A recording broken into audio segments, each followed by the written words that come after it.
we have our first event coming up this summer, July 20th, if you guys haven't already seen. We're going to have the very first fitness experiment live event. Hopefully you've already seen it posted a couple times on the socials. This will be what we expect to be the first of many. So this is going to be, so first of all, it's going to be at West London CrossFit. This is a Saturday. Don't have the time yet. We're still working out some of these specific details, but it's going to be a hands-on workshop, educational workshop geared towards the CrossFit athlete the overall goal and priority obviously is still to improve health, but also up your game in CrossFit. Right. Yeah. So I'm going to be we both kind of have our own bag of tricks that we're going to bring. I'm going to be doing we'll look at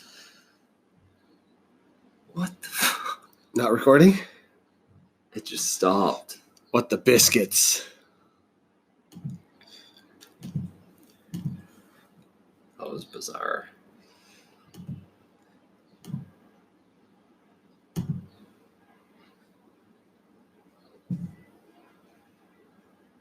We're going to try this again.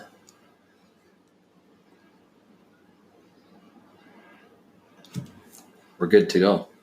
It's rolling now? Yeah. So we were just announcing our first event. It cut out.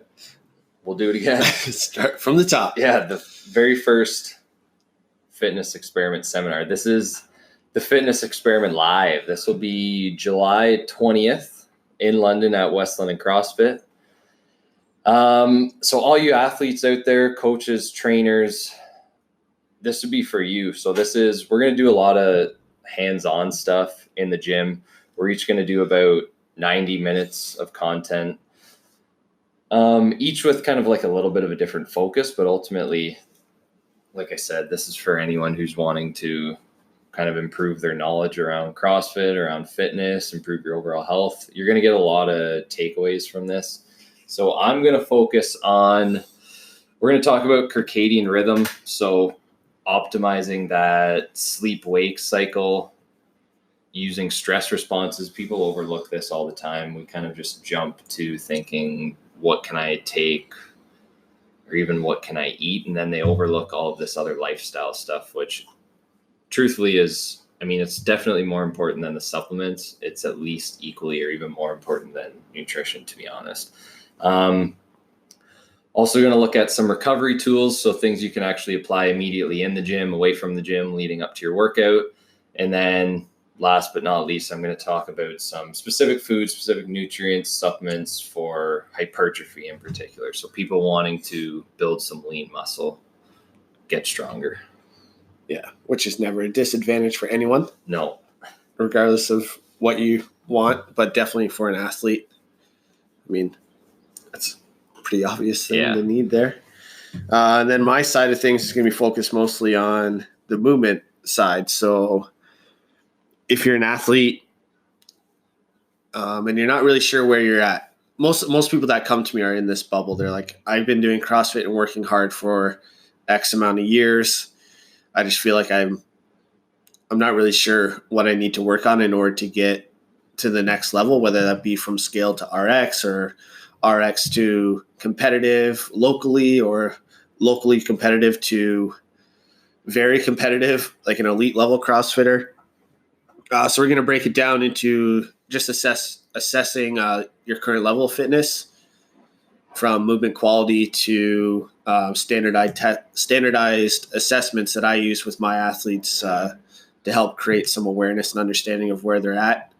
And then from that, some advanced principles of programming related to your personal assessment results, coming up with different scenarios that you might be able to place yourself in, and giving you guys some tools in order to help you achieve PRs in whatever piece you need to improve on. So probably 5 different sections for that in terms of like movement quality, strength, absolute strength and relative strength, talking about that and why it's important for the sport of fitness, gymnastics ability, gymnastics density, metabolic conditioning and all the different energy system training, Yeah, and then just tracking progress of that over time, how to constantly reassess and reestablish your baseline and build from there.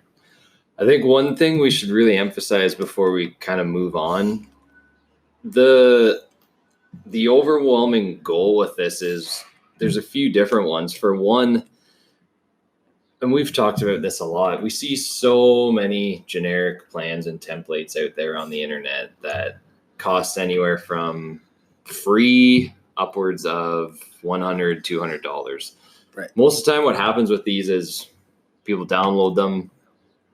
They're excited at first. They probably stick to it for the first couple weeks, couple months, but usually they fall off the wagon. And in my opinion, the reason being is because, for one, it's written, it's online. It's not as powerful as when you're actually applying that stuff and doing that yourself. So that's one thing right there that we're kind of addressing is we want to bring you guys into the gym. We want to actually put you through this stuff, because fastest way to learn something is to do it. Yeah, for sure. You have the capacity, the ability to ask us questions right there on the spot.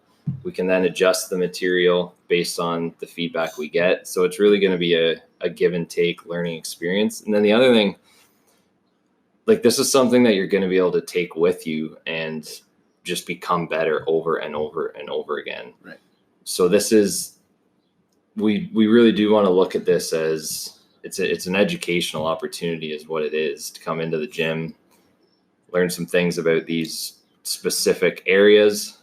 Like I said, you'll have the opportunity to, based on your individual needs and wants, ask us. There's going to be a whole community of people there kind of interacting, sorting through these problems. And like I said, it's going to be a hands-on opportunity to get better right there on the spot, and then take these things with you. So it's really right. What it comes down to is it's an investment is what it is. Yep. For long term. That's right. I like it. It's going to be fun. Yeah. First collab too. Fitness Experiment Live. Be wicked. Well, yeah, it's gonna be cool. This is first time officially that we're gonna combine a lot of our different case studies, if you will. Yeah. Different tools and applications that we've found to work with various athletes, and then throw them together and give it to you folks. Yeah, and also on the flip side, things that might sound great but don't work. Yeah. Like I have it's true, from experience programming and competing myself, there's some things that you definitely want to not do as well, as no matter how shiny and sexy it looks, it's like it's a trap, right? Like it's like that fishing lure to a pike. Yeah. Right? It looks good. It's nice and shiny, gonna chase it, but got some consequences. Well, and we want to learn from you guys too. I mean, I hope that there's going to be some coaches that attend that have their own experiences, and then we can kind of get that networking going. That'd where you'll have your own experiences. You say, I've tried this with a different athlete. You're right, it does work unbelievable. And then maybe you have a different experience.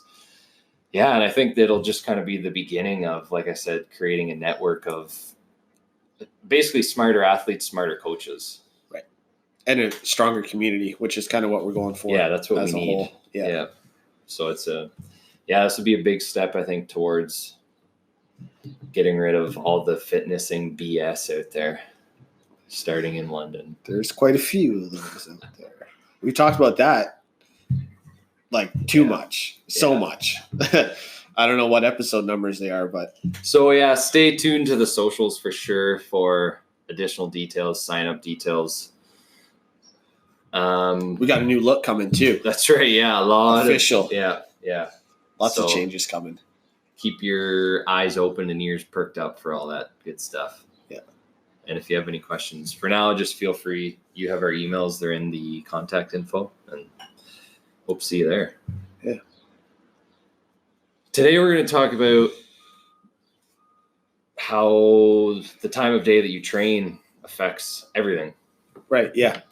And we definitely understand that I would say 90%, if I were to pick a percentage of people, train at a specific time of the day because that's the only time that they can. Yeah. Right. So advice being like, don't work out at X time of the day, because it's not the best time for your rhythm, for nutrition, for where you're at in terms of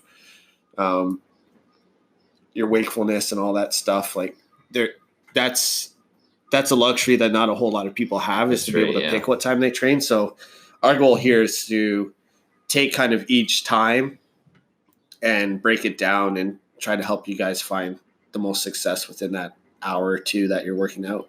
Yep. So I think, like, for our gym, the first class is 5 a.m. Oh my AKA gosh. the Twilight Zone. Yeah. Chet, you're there. I'm not. What's it like at 5 a.m. in the morning? It really does feel like another world sometimes. Yeah, no doubt. The funniest is when I'll do a 5 a.m. and then I'll coach the 4, 5, 6, sometimes 7:30 the same day. Just because when I get to that, like 5 p.m., 6 p.m., 7:30, I always forget that I coached the 5 a.m. class that very same day, because it was so long ago. Yeah. And I just lose track of the time. I'm like, wait a minute. So this is the same workout that I coached 10 hours ago, 12 hours ago. It's a whole new day. Yeah. Yeah, it's interesting. So, yeah, we have a 5 a.m. class. Do you know, is this like a common thing at other gyms? I'm not sure. I think it's becoming more and more common, like 5 or 5:30. Right. For the first class of the day. Okay. Yeah. Yeah, so at 5 a.m., surprisingly, usually a pretty good turnout.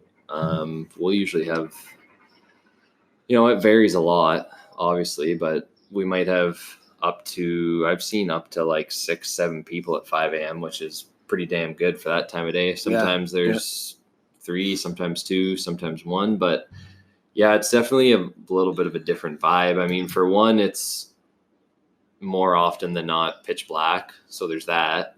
Like, you show up to the gym, it's dark.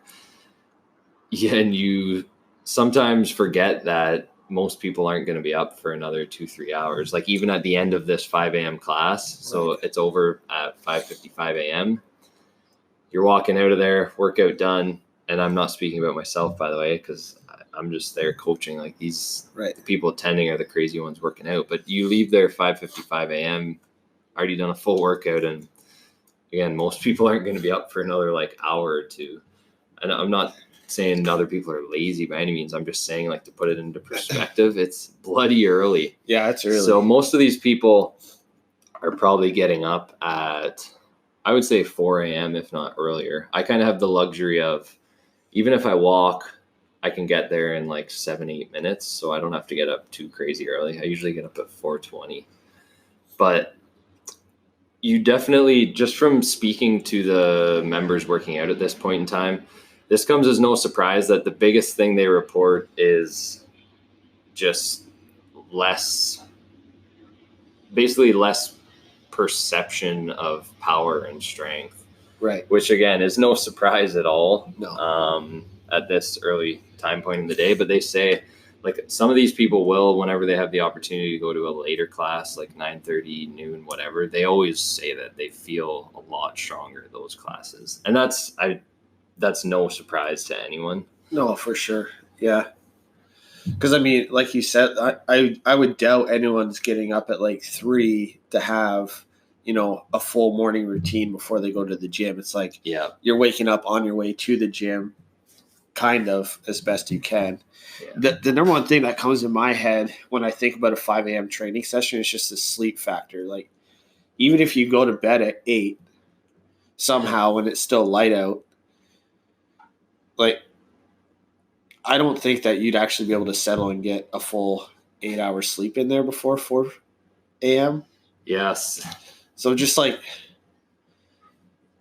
I don't know, in your experience, I guess, like, what would be something that someone coming to a 5 a.m. class could do in order to combat this as best as possible? Do you have anything, or is that just like there's a couple?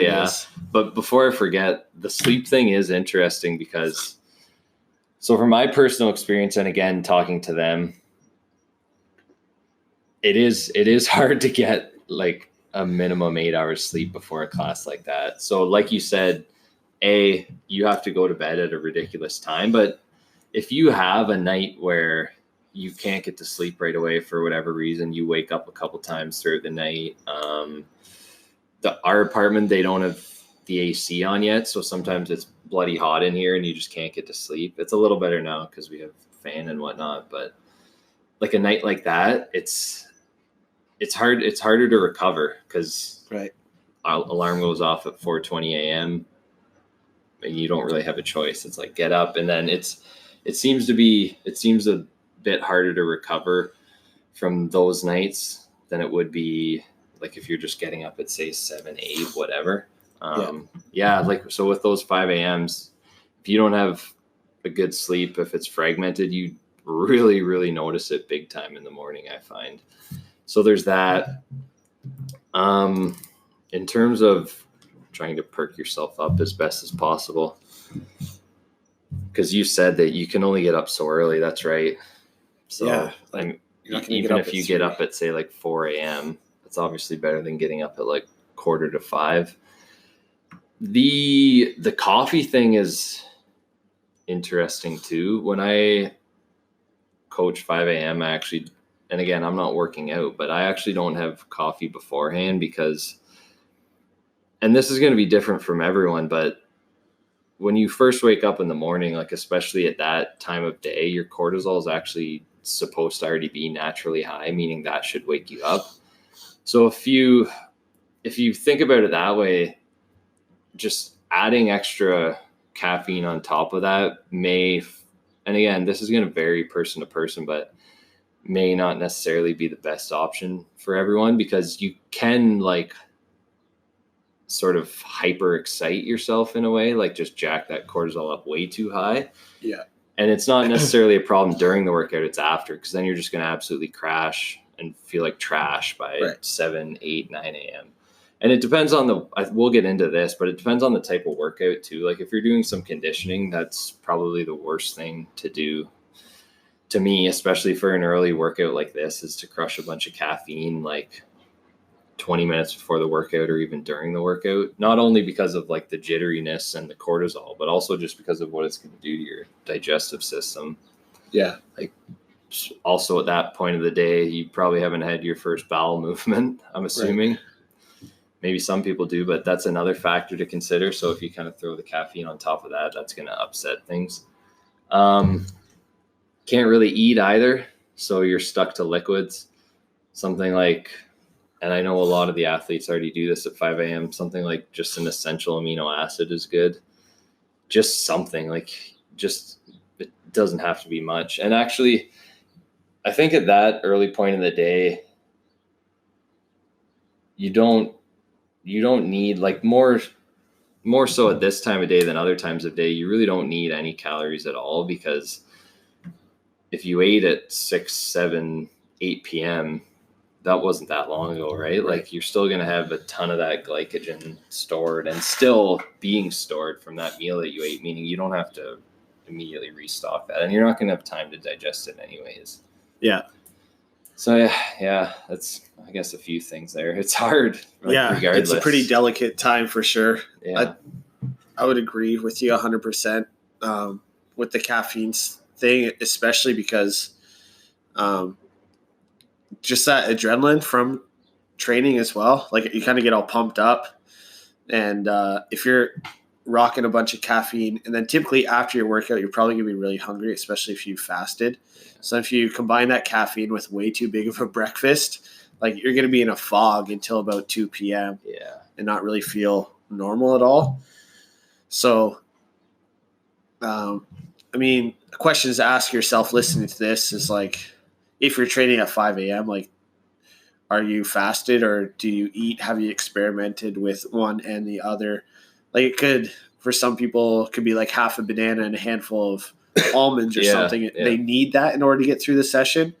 But with just total time to digest, like you got to take care of your guts and make sure that you're maintaining your gut health, and like just rocking it with, sugar and caffeine when you first went, like that's all, like you can slice it however you want with the banana thing, but you combine that with a black coffee, you're just going sugar, caffeine, adrenaline, cortisol, big breakfast, crash. It's like that's not sustainable at all.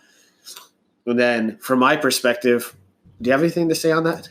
Yeah, I was just thinking like whatever it is, it obviously can't be large, right? Yeah. And I think people know that. Like even if you are having something like a banana, like you said, it has to be like a bite or two. That's it. Yeah. Can't be like you don't want anything high in fat, like something like eggs or bacon would just be the absolute worst thing that you could have. And then, well, I'll leave this until you kind of finish your current thought. I was just going to mention something about like mind over matter this time of day, but I'll wait until after you. Yeah, that'll tie in good after this one. So my thing is just like total effort level and the amount that you put into an early morning session like that. And this is something I was chatting about with Kale the other night. Is like, I don't understand. You know how like every single high school team practices at like 6:00 in the morning? Yep. Before it's like, you're not getting anything out of your athletes at that time, especially a teenager. Like, that kid didn't go to bed early. Yeah. Right. And they're just like dragging ass all practice long and you expect them to do all this stuff.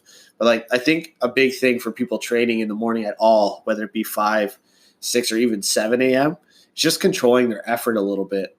Like your intensity can't be as high as somebody who's training, midday, afternoon. Like it's not going to happen. And like, I don't think any elite athlete should force himself to train that early. I think the earliest for somebody who's doing this for sport and for competition should be like 9:30, because they have to. Yeah. Recovery is a big factor for you at that point, and especially if you're training multiple times a day, which we can kind of get into a little bit later, but just something that you really have to be cautious of.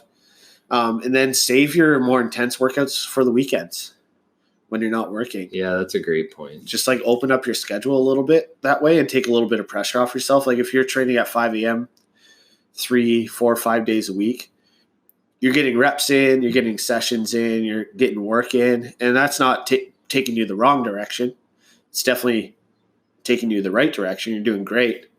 But go easy a little bit on yourself. And then on a Saturday morning, come to the 11 a.m. CrossFit class and just smash it, right? Because you're going to have so much energy. You're going to feel so good.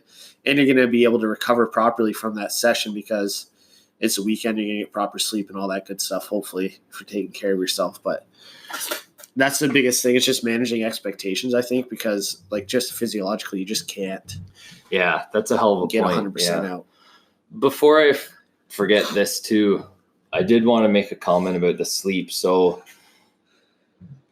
if you are going to bed at say like 8 p.m., 9 p.m., you are probably going to get a better sleep because you get a higher release of human growth hormone if you go to bed earlier. So like the amount of HGH you release, declines as the night goes on, meaning that if you go to bed earlier, and this is more of this circadian rhythm stuff that I mentioned at the start. If your sleep time is set earlier in the day, then you're going to get more of that HGH release. You're going to get more deep sleep. So there is those factors to consider, but it still doesn't make that 5 a.m. training time optimal. Yeah. Now on the other hand, if you went to bed at say 8 or 9 p.m. and just woke up at 5 a.m. and kind of just hung out around home, did some work for a while you woke up, that's a different story. So do that, and then maybe you even go to the gym around like 7:30, 8 a.m. That is like a massive, massive difference. So there's that to consider. And then I was just going to mention, like you kind of hinted at already, great point. You just have to have realistic expectations, right? And don't let those bother you. You're going to have days where you don't hit your numbers. Yeah. But by going there, by putting in the effort, by accumulating volume, you're still getting fitter. Just because you don't hit those numbers every single time, you can't let that get to you. And most of the crowd that I see is very, very good for that. Yeah. The other thing I was going to mention, a lot of the times it's easy to just get into the trap of And again, just even as a coach, I might slip into this sometimes too. Oh, it's so early. I'm so tired. Like I feel like shit. Well, even though that may be the case, again, you're there for 60 minutes. So you went through the massive effort that 90% of people will never do. And that's get out of bed at 4 a.m., slug yourself to the gym, go through this. Again, like a workout that most people may never do in their life. Like you're still there putting in that effort going through that. So you might as well just adjust your mindset and say, okay, I'm a little bit tired, but let's do this. Like I'm ready to go. I'm going to put full effort in. I may not feel my best, but so be it. So there's that. And then the other one, like, especially for strength training sessions, and this kind of goes hand in hand with the mindset, like anything you can do to kind of perk that central nervous system up a little bit more, a little bit faster. So even if you show up a little bit early, like doing something that requires a lot of coordination for one would be a good thing. Just like some jump rope, doesn't even have to be double unders. That requires some coordination. Like some box jumps at max intensity that you have at that point in time. That's going to perk the central nervous system up a little bit. And again, the goal with this is it's not going to be fully perked up at that time. So you kind of have to try your best to offset that so you're ready to go for that workout. So coordination things are good. Plyometrics are good because that's going to perk things up a little bit more. And then even like moving your lymph, that's a big thing too that we'll probably get more and more into as we do more talks. Jump rope's going to do that as well. Dynamic warm-up's going to do that as well. Something like A skips, B skips. Yeah, all that good stuff. Yeah, for sure. Yeah, I mean, that's just do what you can at those early morning sessions.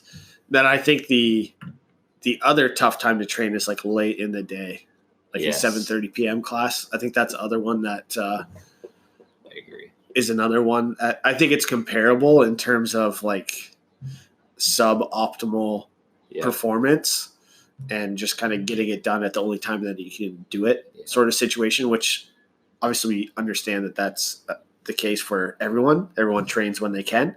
Sometimes it's not the best time. But 7:30 p.m. would be the same, but almost just kind of like flip the clock over, right? Like those people are going to have a harder time falling asleep. That's right. So in terms of like nutrition and stuff like that, do you have any sort of tips or tricks for people?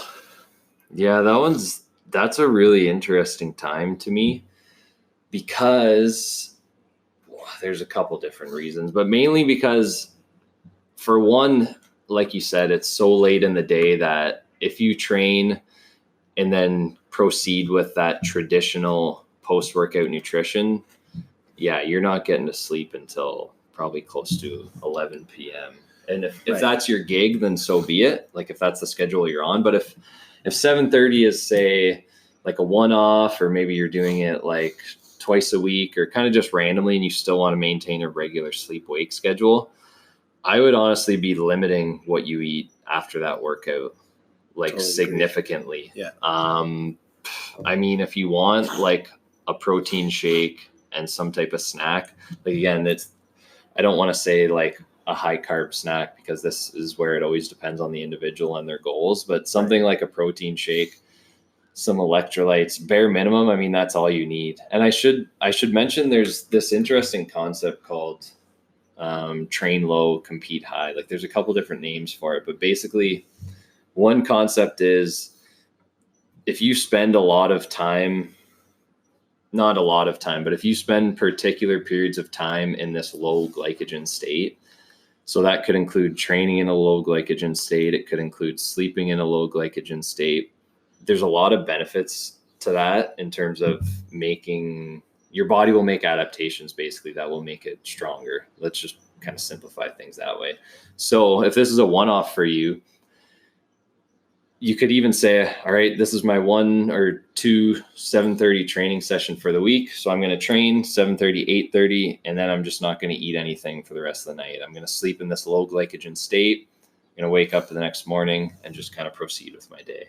So I'm not going to go into detail because we don't have a lot of time today, but there is a ton of benefits when you do that, mostly in terms of well, long-term health too, prevention of disease, but also just increasing like metabolic conditioning. I know that sounds crazy, but being able to use, I don't know if we've talked about this, but being able to switch back and forth between those different fuel sources. So Right. having like being able to adjust your respiratory exchange ratio, it's called.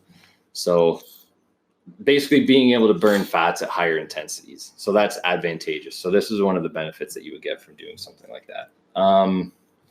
So that means that you would have to, like, you have to make sure you get all your fuel in, all your macros in, if you're counting those prior to that training session. Yeah. And then leave like, maybe 20 grams of protein for your post-workout shake. Yep, as an option. Yep. Yeah. Yeah.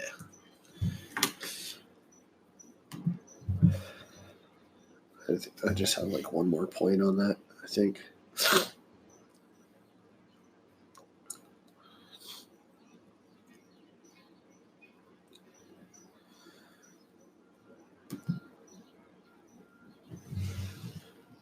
So there's going to be like a select demographic or like group of people that will just always be training later on in the day.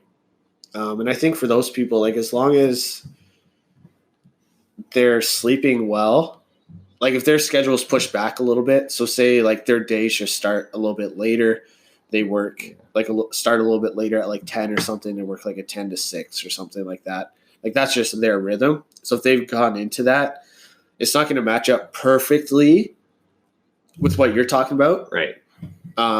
But it's their rhythm, right? And as long as those people are sleeping well and waking up with some sort of appetite and waking up without any grogginess, it's good.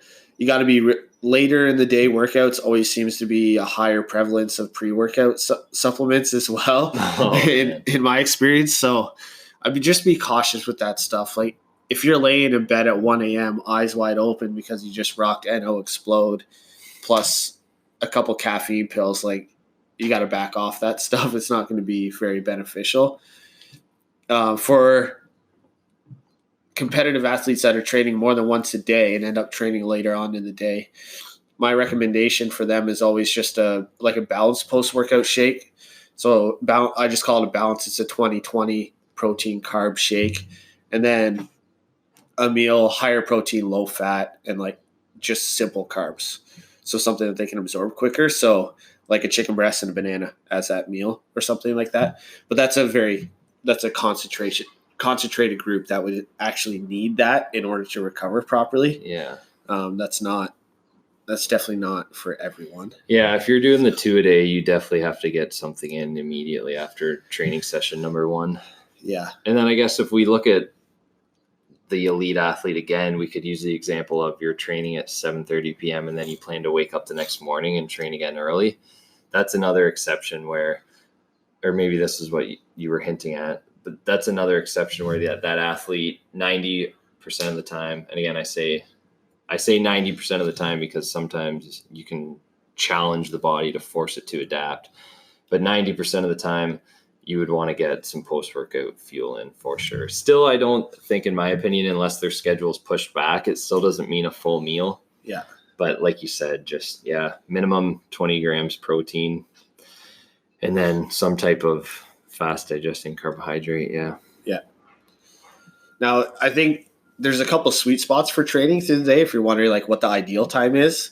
I'll say what I think they are, and then we'll see how it matches up with what you've seen and what you've researched. But there's kind of two groups. One is like the 9:30 a.m. crew, and then another time between like 1 and 2. Yeah. Seem to be the best time in terms of that rhythm that you were talking about. And just, that's related to like your hormone levels at different times of the day and things like that. And I did a little quick survey on Instagram before asking people when they usually train, how they feel before, during, and after. And then people with variable times, like what felt better. Everyone with a variable time, so sometimes really early, sometimes midday, everyone preferred midday. It was 100% clean sweep across the board. People that trained in the morning it was like, just to summarize, it's kind of like foggy, waking up, and then afterwards it's like kind of like pumped up or Yeah. kind of blissful or whatever. In the This would be like, say, 6 or 7 a.m.ers, you think? yeah, from the names that kind of went that way. The people that were training later on in the day kind of had something like the opposite almost. It was like pumped up. In the middle, they're like feeling fine, like nothing really unusual. Yeah. And at the end, it was really tired. So Interesting. when I read that, it's obviously a nutrition thing that's coming into play if you're getting completely exhausted at the end of your training session, or it's a typical CrossFitter just laying on the ground in a sweat pile when they're really not that tired. You know what I mean? So it's relative for sure, but just interesting that there was a trend there, right? Like people that do both morning and midday always preferred the midday session. Early morning people come out feeling better than they went in. Midday people seem to come out feeling worse than when they went in. That's bizarre. Yeah. Well, so for optimal time of the day, the research would say, like you said, anywhere from about 2 to 4 p.m. because that's based on blood flow, muscle protein synthesis peaks at this time of day. But from a practical standpoint, I mean, I don't think it really matters. I mean, obviously there's optimal times like you just said, but in terms of like, you know, are you going to hit a larger number at 2 to 4 p.m. compared to like 10 to noon? I don't know, maybe, right. But at the end of the day, it's kind of apples to oranges in my opinion. Yeah. So that's just if you want to get really fucking picky, like the research says that it's this time of day, but yeah, so this is one thing more so based on my own personal experience. I do find that morning workouts are bizarre. Like sometimes I almost feel like I can tolerate more discomfort if I'm doing a hard conditioning workout in the morning. Yeah. Yeah. I have no idea why, but I sometimes get that impression. I would love to, and I don't really have any numbers or data to track this. Like, I don't know, for instance, like, does that workout feel like, does it just feel harder because it's earlier and then I think that I'm better able to deal with it? Or am I actually better able to deal with it and I get like a higher rep count or faster time? You know what I mean? Yeah. So I don't necessarily know what's going on there, but the other interesting thing I find, and again, this is more so from personal experience, so I'd love to hear what you and other people have found. But if I do a difficult conditioning workout, again, early in the morning, say anytime from like 7 a.m. to 9 a.m., my mental clarity when I come out of that is like next level. Whereas if I do that same session later in the afternoon, I still feel good afterwards, but it's not really to the same extent. Yeah, I feel that. Yeah. I feel the same way for sure. And I kind of have like a couple different views on this. So I have one from most athletes that I program for. Some people train twice a day. And the consensus, usually when they start, they want to do their strength stuff in the morning and their conditioning at night. Because that's what they think is best for them. And within 2 months, they switch. Yeah, I just think the other way around. Yeah. And I think it's because of what we're kind of talking about. Like in the morning, it's good to move the blood, move the lymph, wake yourself up, and come out the other side feeling good. Have a good hunger on, get a good solid meal in. Yeah. You get some recovery work in, you get another meal in, you get your pre-workout routine going, and then you go and train again. So the flow is a little bit nicer. Yeah. Whereas the other way around, you try to strength train in some sort of deficit, whether you're fasting or, whatever it is, just kind of woke up.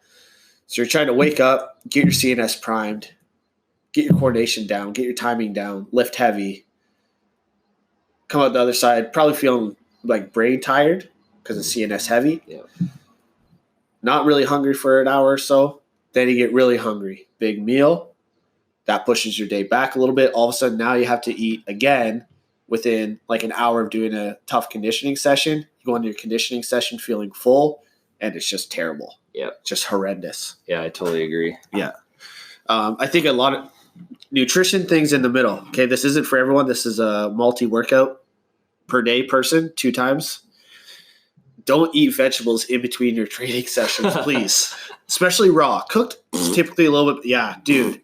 Especially if you're doing conditioning in the afternoon, see you later. You're going to be a jellyfish. Yeah, if you don't have much time, that's a terrible idea. Yeah. Save that for at the end of the day or with your, that first meal. Yeah, it's tough. You got to stay away from that. That's just a little experience thing too. Now for me, I found the exact same thing. It's like conditioning in the morning, strength stuff in the afternoon. Always feel better. Yeah. Better rhythm through the day, better mental clarity, higher motivation, which is to me the be all end all in terms of performance. We've talked about it, how you can change your motivation in 1 second just by saying, I'm feeling good. Yes. You can change it. For me, I like the strength stuff more. So it's easier for me to get up for that. You know what I mean? Like, not get up in the morning, but like if I'm in the afternoon and I'm kind of feeling like, it's like, well, I get to eat a meal and I know that I can have that meal in my stomach and lift heavy and feel like strong. That's right. Like feel full, feel good, come out the other side and just kind of flow on through my evening routine and go to bed and feel good. Yes. Waking up in the morning. Other way around, just horrendous. And now, like, I don't train twice a day at CrossFit, but I do still train twice a day. I have like a jiu-jitsu or grappling or some sort of combat sport session in the morning around 11, typically, sometimes 10. And then I do my evening workout, usually when I'm done coaching a 4 or 5 class at like 5 or 6 p.m. And that works great for me now. I've kind of fallen into that routine and got used to it. This podcast is called the Fitness Experiment, and it's called that because everyone's different and you have to find what works for you. And expecting something to work right away is completely absurd. Like, if it doesn't work, change it right away. Try something new. If that doesn't work, try something different.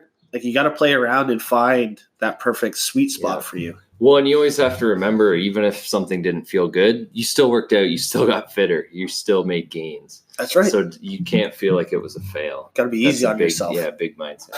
Yeah. So I have a terrible habit of complicating a lot of these things and not just giving like a straight up answer. I do this a lot with especially fasting in particular. Like, I'm absolutely terrible for it. So I'm going to try and not do that for this scenario and just give a couple, like 3 super simple tips. I hope I can remember them because I had 3 different ones when you were talking there. But so the first one, if you're confused about which types of workouts to eat before or which types of workouts to try in a fasted or semi-fasted state, you basically just answered it, but you're better off fueling before strength sessions and trying fasted during conditioning sessions. And then, because even if we look at the benefits, there's not really any research to show that training heavy strength in a fasted state is beneficial. And frankly, if you've ever tried it, they usually are not the best of sessions. Like, you're just, for a lot of different reasons, you're just not going to have that same drive. So there's that. And then on the other hand, there is a ton of research showing that it's beneficial to do quote unquote cardio in a fasted state. So I'm just going to leave it at that. Yeah. Another thing, if you work out in the morning and you feel like trash and crash and get super tired, like mid-morning lunch, middle of the afternoon, don't have any carbs before that first workout, even if it's a strength session. And just try this consistently for like a week or 2. I guarantee it'll make a world of difference. I've realized that you talk about experimenting. I've experimented with this 100 times over on myself.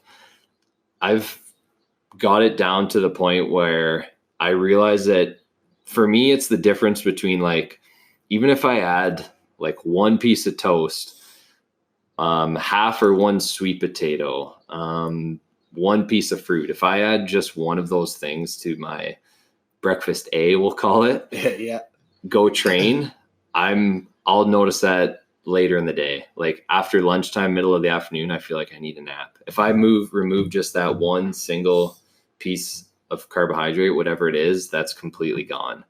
And I don't find that my training session is affected whatsoever, even if it's a lifting session.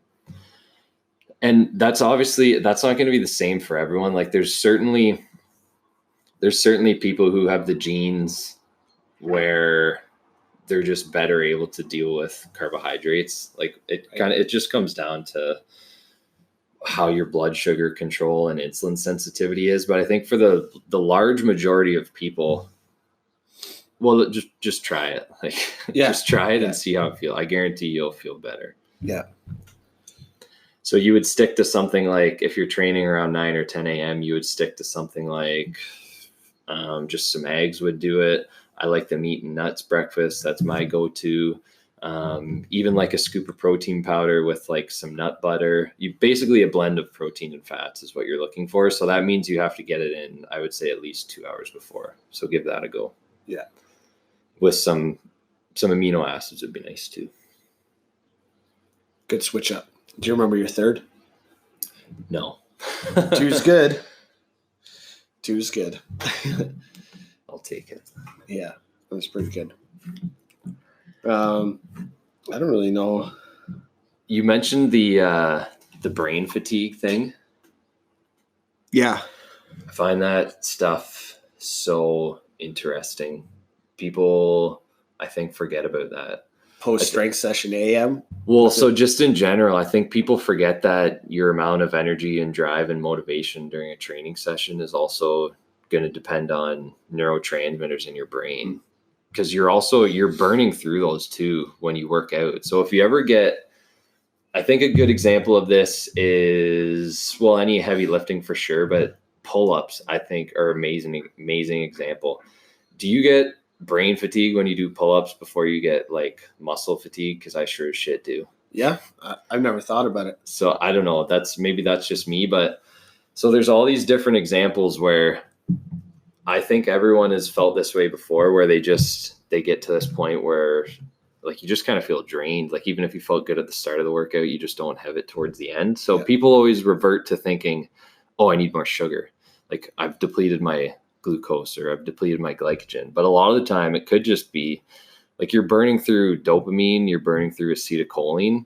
So if you're not eating a lot of those precursors, it could be that too, like kind of equal chances, I would say, that it's one or the other. So this is why I always tell people that an essential amino acid over a branch chain amino acid is an awesome pre-workout, especially for people who train their faces off, like the high level ones who are doing multiple sessions a day, because there's a lot of precursors in that are going to refuel those neurotransmitters that you deplete during those training sessions. So it's just another variable that you have to consider. So don't always think about, like, it's not always just, oh, I've depleted all my glycogen. There's other factors. So this got me thinking, like, say a typical CrossFit hour, right? Not somebody who's training multiple times a day and like sectioning off conditioning and strength and gymnastics typically is kind of the breakdown if you're training 2 times a day. So our typical group class would be like a weightlifting component, typically some sort of bodyweight gymnastics movement, whether it be in the conditioning or on its own, and then the conditioning bit at the end. It sounds like an essential amino acid intra-workout. So or pre-workout, or what would you? Yeah, in that scenario, if it's just an hour-long training session, just before the workout would be fine. I'm not even going to say it's essential. I mean, it's never essential, but yeah, if it's just an hour-long training session, frankly, in my opinion, you don't need anything. But there's definitely circumstances where if you're not, so the best example would be you don't eat a lot of protein. Someone who's not eating enough protein would definitely, in my opinion, need an amino acid supplement before the training session. But I don't think it doesn't really become, I'm going to use this term in quotation marks, essential until I would say you get over roughly that 90-minute mark, because that's when you're going to start to really burn through a lot of that raw material, even glycogen. So anyone who's refueling with like Gatorades or whatever in the first 60 minutes of a training session, in my opinion, like that's just completely unnecessary, right. Unless that's your second session of a day. Right. Right. So yeah, 60-minute block. I think that's kind of like the cutoff whereby you're probably okay. You don't necessarily need any pre-workout, intra-workout. I mean, sure, you can do it and it's not going to harm by any means. But I think you have to use that 90-minute mark as kind of that turning point where it's like, okay, I probably need something here. It's got me spiraling. So yeah, we're in an assessment phase right now. Well, by the time you guys listen to this, we'll pretty much be wrapped up. But already in the first 2 days, I've overheard some people saying how they're tired going into the final piece of that day. And it's a brain tired thing. They're feeling, usually the fun stuff's at the start, especially in an assessment phase. It's like that. So I don't know if it's like an excitement and then like an adrenaline dump kind of near the end or something like that. But if somebody's noticed, it doesn't necessarily have to be an assessment phase, I guess. But if somebody's noticing like a pattern of decreased drive halfway through a session, should protein intake be the first thing? In my opinion, yeah. Okay. Because again, you're not going to burn through all your stored glycogen in 30 minutes. Right. But that's typically what people would go to, right? They'd go to a gel or a sports drink. No, that's different than what we talked about that other time where it's open style workout. You just did 10, 9, 8 down to 1 bar facing burpees, and then you have to go do a heavy lift. So maybe you have a little swig of sugar in your mouth. That's different. It's different. Yeah. Yeah. In terms of actually refueling, you're not going to burn through it. So yeah, to your point, something like a protein and amino acid would be probably your better option, in my opinion. Yeah. Yeah. Interesting. Now I'm thinking about who these people were that overheard it. And I'm like, that's probably something that they've overlooked or just unaware of, or, also maybe just don't care to. That's part of it. But if it was someone I was working with on a firsthand basis, I would also have to see what they were doing throughout the first part of the day leading up to that workout. So if it was something that was incredibly stressful, could just be a stress thing. Right. In that case, you probably just have to work on breathing. Yeah. Yeah. And that point also, these points always just kind of bring it back to every day is going to be a little bit different. And just showing up is the big thing most days. And performance is going to be variable depending on all the external factors that play into it and all the external stressors, internal stressors, and things like that we constantly deal with. But there's like 100 other things we could talk about right now. I think I just keep getting things come to me. Yeah. I think the biggest thing is just make the most of when you can train and try to come up with as regular of a routine as possible so that your body gets some, even if it doesn't match up with the rhythm of the sun and how our bodies ideally want to function. Life doesn't always work that way with like night shifts and afternoon shifts and early morning shifts, split shifts, things like that. So it's just finding like as consistent of a routine as possible so that your body can find its normal. Yeah. Or it's not, normal is always a gross word to me, but you know what I mean? Like it's your optimal normal performance. Yeah. And the big part of that is just going to be, I think, just brain fog and mental clarity is a huge indicator of that. I'll give you another pointer just because it's on my mind. If you're ever trying to work out sleep deprived, take like 10 to 20 grams of creatine. So recommended dose would be 5 grams, but that's to get intramuscular creatine levels. So we want creatine levels higher in the brain, and you need a lot more to actually elevate that. So if you want to perk yourself up when you're feeling sleepy, give it some more energy in the form of ATP. That's when you would take this high dose of creatine. So that's something you can try. Yeah. Pre-workout. Yeah. Cool.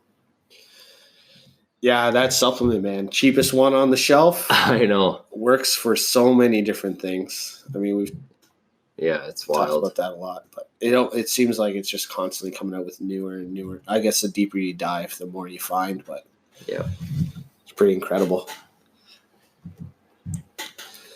Post-concussion, I tell you. Yeah. Makes you stronger. I'm not a Heals your doctor, brain though, up. remember. Yeah. We are not doctors, so don't take that as medical advice. Yeah. I guess we didn't talk about it. Well, we did a little bit, like the normal training hours, but we gave some love to the ones that are more difficult. So Yeah. Yeah, because the midday workout, I mean, you have a routine in most cases. I don't think it's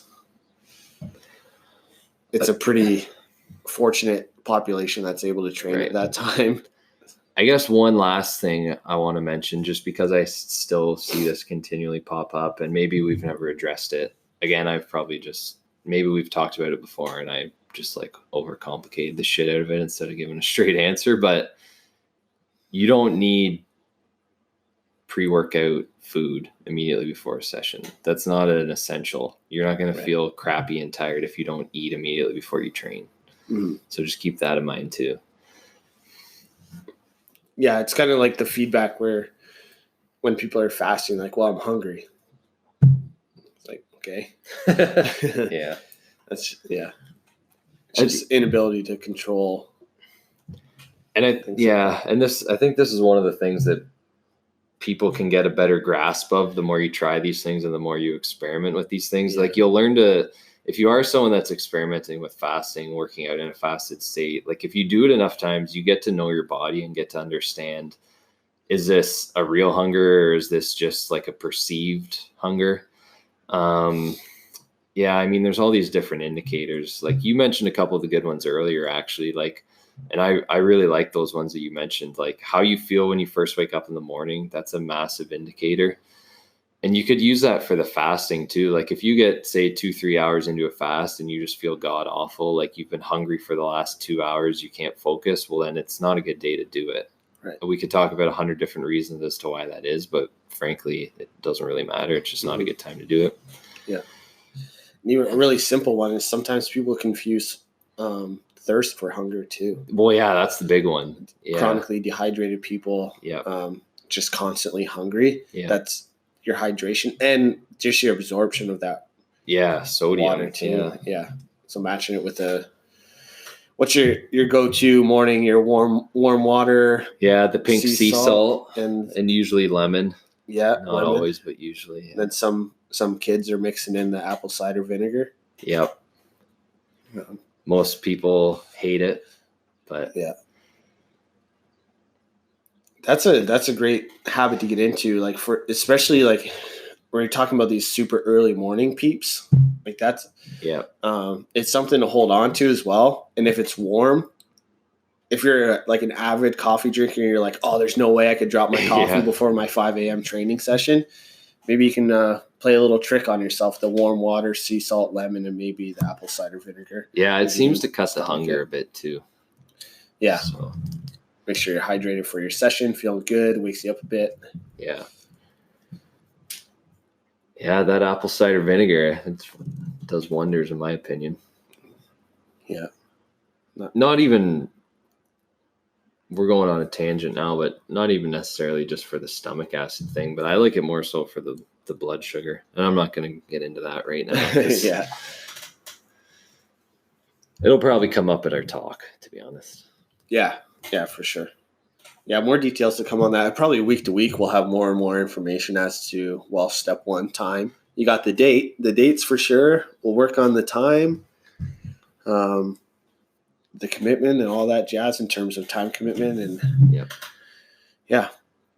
keep you in the loop of little teasers of the content, things that we're going to touch on and stuff like that. So if you hear something you're interested in, then we'll have a spot for you to sign up. Hell yeah. We'll see you all there. Check out the new logo when you can. Yeah, it's coming soon. It's going to be sweet.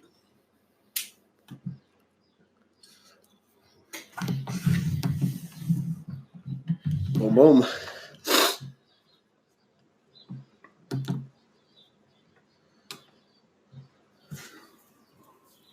How